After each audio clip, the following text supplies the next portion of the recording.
Hi everyone. Hi everybody.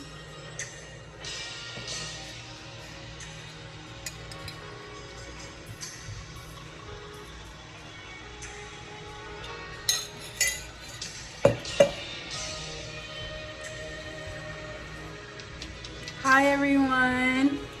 So today you can see that I'm in the same place as I am when I'm in the house, but I just changed the POV in the camera in the setting. I mean not the setting, I'm sorry. I changed the way that I directed the camera so that y'all can see just the white wall and not the background really. But today we're starting the Warfare series on Prophet Spoke, and the series is called Warfare, where we're gonna be talking about warfare, battle, being a soldier, being a warrior. We're gonna be talking about how to defeat the enemy, how to walk in victory, and how to follow after God's and Jesus Christ like character. So first on this series, today we're gonna be doing something a little bit different because today I'm gonna have ChatGPT in the video as an interviewer to interview on warfare and to just ask me questions about warfare and about everything that has to do with my story so that I can share my story, but also to just gain information on how to walk through warfare and how to survive and how to win in victory. But first, I want to say standing still in the storm is really just not just to inspire victory, but it's to teach how to learn how to not cope, not really just cope, but to survive. Because I know we're all going through different situations and we have different circumstances, different trials and tribulations, but we can all find resources, we can all find help, we can all find a way to just walk in victory and to face things head on. So that's what I wanted to talk about. So I'm gonna go pull this up real quick for y'all, and we're gonna start the interview. And I was thinking about like playing the music while we did the interview, but oops, I'm sorry, my camera dropped. But I'm not gonna do that because I want it to be I want y'all to be able to hear ChatGPT, and I want you to be able to hear me. So I'm finna start the interview, and hopefully this is just like, I'm not really sure if I wanted to go this way because this is kind of like an experiment, because this is the first time I'm doing this and I've never really seen anybody do an interview with ChatGPT on YouTube, but we're gonna try it out and see how it goes. So I'm ready for the interview.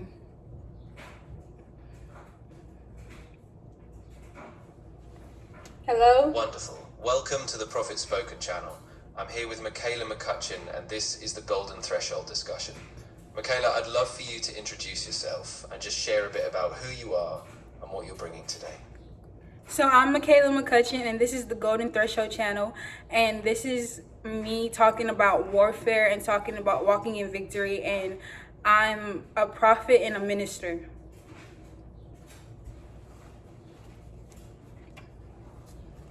Thank you, Michaela, and I really appreciate you being here and sharing your heart. So to start off, can you tell us about a specific storm you faced and how you found peace in the middle of it? A specific storm I've faced in warfare is a day when I realized that I hadn't been eating and I hadn't been drinking a lot of water, and I was going through a lot. And I remember just waking up because all I had been doing was sleeping. And I remember waking up telling myself that this isn't healthy, and I didn't know what to do, but I know I needed to go to my mom and ask for help.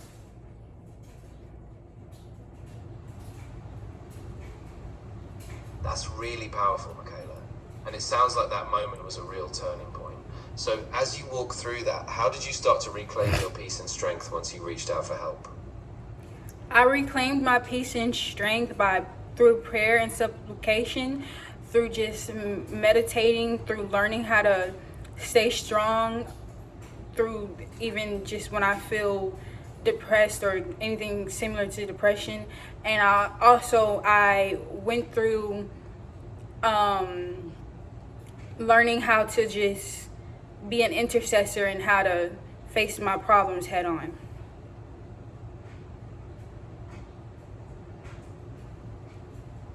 That's really profound, and it's clear that even in those dark moments you were being shaped for something greater.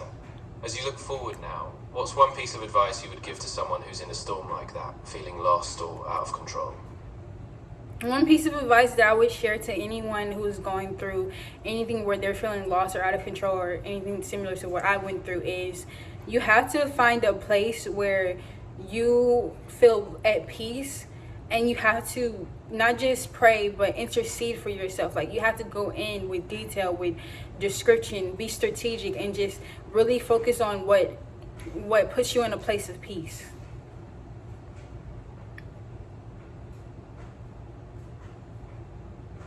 That's really, really powerful. And I think that intentionality, being detailed, being strategic, can be such a lifeline. Thank you for sharing that. And thank you for being so open in this conversation. I'm really excited to see how this message reaches others. You're welcome. That actually went pretty good, y'all.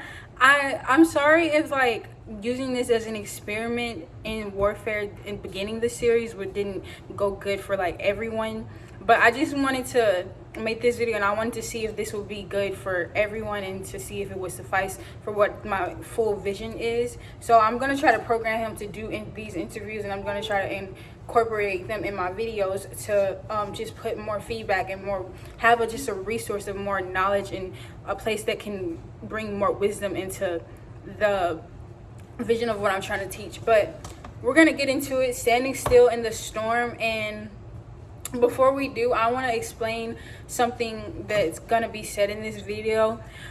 When I'm talking about the breastplate of righteousness and I'm talking about the armor of God, I want you to understand that you have to stay strategic and you have to stay with your head on a swivel. You have to stay on course and just focused on the Lord and his word and searching and seeking after him. Because using the breastplate, using the armor, wearing the armor of God and utilizing it as a tool and as armor, you have to make sure that you're in a strive and in a course of momentum, in a course of mana that keeps you grounded. And you have to, being a soldier and being a warrior, you have to know the difference between I have this armor and this is how I wore, and just knowing this is how I use my armor. This is the equipment. This is what this is for. Like, the instructions that you have to follow when you're in a war. So I really want to get into that in this video. But before we do, I gotta write that down too. I had to write that down because I wanted to make sure y'all understand that. But the instructions when you're in war. So if you want to be Christ-like, you have to know how to bring stillness to the storm and speak peace to the storm. The storm can be your warfare. The storm can be the battle. The storm can be the battlefield. The storm can be what's in the battle. Like, it can be the voices. It can be the visions. It can be the dreams. It can be the heartache. It can be the pain or the suffering, or it can be the limit or the change or the obstacles. Whatever your storm is, you have to know how to speak to it. You have to speak with vocally, just out loud, and say, peace, be still. You have to command with authority. You have to bring into headship that you are the owner of your own physical body, your heart, your spirit, your soul, and your mind, and it belongs to Jesus, and you belong to Jesus. And you have to know how to speak peace into your storm. Every storm, whether it's the eye of the storm, whether it's the body of the storm, whether it's the storm on the way, the forming of the storm, whatever it is that your storm is, that you need to speak peace to, that you need to bound in peace with it, whatever you need to make quiet and make in stillness, you need to have authority over it. So my storm, and this is just telling y'all about my storm, my story, a bit about my story that I've already talked about in the interview, but I don't know, I'm not feeling that interview, but I'm gonna see how it goes in the full video. But I want to tell y'all about how my story, a little bit about me and the beginning of my warfare. So I'm sharing this story to help understand how to bring stillness to the storm, any storm, because peace is stillness and vital to health and in wholeness. So this the scripture says in Mark 4:39, Jesus said, "Peace, be still," and the winds ceased, and there was a great calm. Jesus on that boat, when he prepared to be on that boat. That pillow that was on that boat that he was sleeping on, that they mentioned in the Bible, do you think it was just a random pillow on the boat? No, he knew what was going to happen. And I'm not going to say he knew what was going to happen, so scratch that. But I am going to say he knew that he was going to go to rest on that boat. And when they woke him up because they were afraid of the storm and they were afraid of going into decease or falling off the boat or the storm killing them, he spoke peace to the storm and he took authority over it. The storm ceased and there was still in a great calm. Do you see what I'm saying? I'm saying that Jesus was prepared for his own rest with his pillow and his his space of the boat. But when he woke from the storm, even when people were chaotic, everything was chaotic, the storm was chaotic, everything was loud, everything was this or that, but he got up in authority, spoke peace to the storm, and then he questioned them and he said, what did he say? Okay, I'm gonna say, after he calmed the storm, well, if you go read it, because I really want y'all to read it, but I'm gonna tell you my story and then I'm gonna go back into it. There was a time where I hadn't been healthy, to where I wasn't eating enough or drinking enough water, and at the time I knew I needed help. My peace was taking action. And that's what I want to talk about. Sometimes your authority is in your actions. Sometimes your authority is in what you do. Sometimes your authority is in the peace that you take over your mind, telling your mind that it is whole, that it is healed. Your peace is a choice. Your peace is a choice. Stillness is an act of peace, and both are a part of wholeness and healing. And what I want to say particularly is that when you take authority, you take strive, you take thrive, you take momentum, you take mana, you take build, you take shape and form, you take mold and make of your own peace. You're using authority to create your situation. You're turning your circumstance from circumstance to your own place. It's from circumstance to your own situation, from trials and tribulations to your own blessing, to your own triumph, to your own victory. You're making the outcome. You're being the designer of your own, how do they sell it? They say, be the master of your own fate, or be the creator of your own destiny. And what I want to say is, it's not really about owning the whole situation, because you can't control what other people say and do, but you can control you and your own peace and let the rest of it be in God's will, because all of it is in God's will, even your own actions. But you're taking control. I'm saying you take control over what you do. When somebody else is chaotic in your own home or in the place that you're in, you leave that space and you cut a calm, serene place for you. You turn your situation into your own peace. If you're at home and your family's always arguing, or the dog's always being loud, you live in a little space but it's a lot of family members, get you a pair of earbuds. Save your own money or get someone to buy you some earphones and put it in your phone, or do something that creates that momentum or creates that level of peace where you can saturate, or you can be in the presence of the Lord, or you can pray, read your word, or write or read, do something creative. Just get your own outlet and create your own peace. The inheritance. Victory is your inheritance. Read these scriptures. So joint heir, Romans 8:17. Heir of God,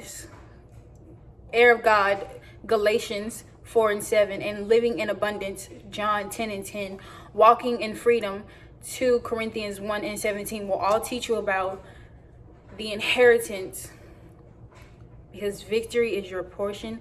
Victory is your inheritance. When God said it is done, when God said it is finished, and I've been saying this in almost all my videos, but it's because I want this to really stick. When God said it is finished, he meant that victory is ours. And the instructions when you're in war. So that's what I was talking about in the beginning. And this is what it is. Wear the whole armor of God, the helmet of salvation, the shield of faith, the breastplate of righteousness, the sword of the Spirit, the belt of the truth, gospel of peace. And I was trying not to run through any of this, but the thing is I had to fit it all in 15 minutes. But what I want to say is this is going to have a part 2. So if you want to watch part 2, that's coming up next. And I love you guys so much. Okay, bye.